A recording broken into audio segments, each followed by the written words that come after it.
صبحكم الله بالخير أهلنا الطيبين. منو منكم يريد كهرباء؟ خلي يكتب لي بالتعليقات أنا أريد كهرباء. شوف، اسمع زين يا شعبنا العراقي،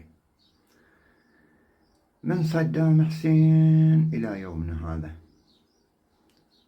بشرفكم اكو واحد نطاكم راتب، نطاكم فلس بارة إعانة؟ اكو واحد؟ خلي يقول لي واحد أنا انطاني من صدام إلى اليوم، واحد نطاني فلوس أو راتب.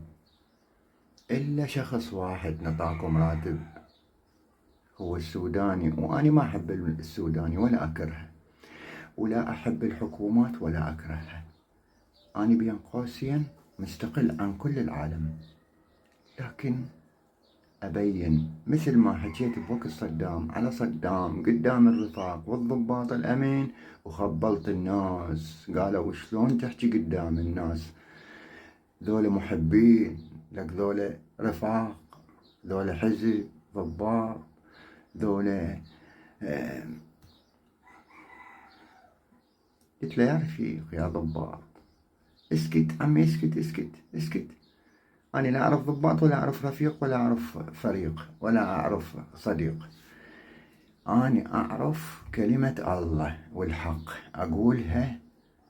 الله لب علي هذا الشيء. الحكومة العراقية نطتكم رواتب وجاي تصيحون بالشوارع وتتضاربون وذبة وبالك عنا وخلى فجر وأكل. ليش عمي؟ السوداني نطاكم رواتب، لو ما نطاكم يخلف الله عليه، ولا أحبه ولا أكرهه، ولا أنا موكل للدفاع عنه، لا. نطاكم رواتب، جاي تحجون على الكهرباء وتطلعون متظاهرين وتظاهرات. عمي اللي يريد يقتلني خلي يقتلني واخلص. ايش باقي أنا بعد عندي؟ أنا ما يهمني الحياة والموت، بس أقول كلمة حق. ما أقدر أسكت يا أخي، ما أقدر أسكت. أنتوا جاي تصيحون انطونا كهرباء ولا تطلعون بالشوارع يسوون تظاهرات على من؟ ألا جزاء الإحسان إلا الإحسان. مو انطاكم الكاظمي السوداني انطاكم رواتب وسكتوا وخلي تغزر بعيونكم وخلي شوية تغزر، خلي تغزر وقولوا عيب فشلة. يلا ما دام نطونا رواتب خلي نسكت على الكهرباء. هسه إذا طفوا الكهرباء 5 ساعات و6 و8 شنو راح تنقصون ولا حتموتون؟ عمي قعدوا راحة شوية، بطلوا هاي سوالف مال مزعطة. أنا مخبر، أنا عاقل، هذا الشي وحد، هذا من علاقة بي. يعني اللي يقول الحق انتو شو تقولون عليه؟ هذا مو صاحب سودا، هذا وياهم، هذا مشترك وياهم، هذا يقول باطل.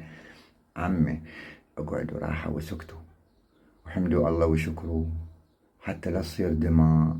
عيني وارضوا بالحكومة هاي، انطوكم رواتب.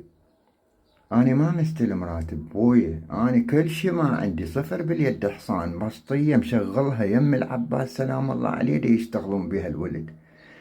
المشتكى إلى الله، خاف تقولون هذا عنده كل شي ما ماخذ من الحكومة. أنا ما أريد تشوفون شركم، لا تسوون معارك بالشوارع، لا تتظاهرون بويا.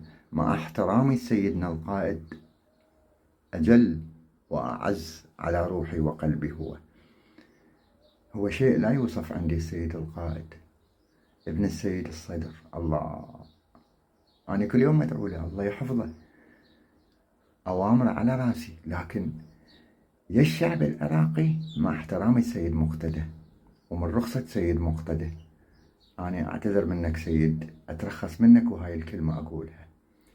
يعني أنتوا شوية اسكتوا، طوهم مجال، طوهم مجال، خلي يسددون ديونهم وبعدين يعطوكم كهرباء. صدقني يعطوكم كهرباء، بس لا تسوون معارك ولا تسيرون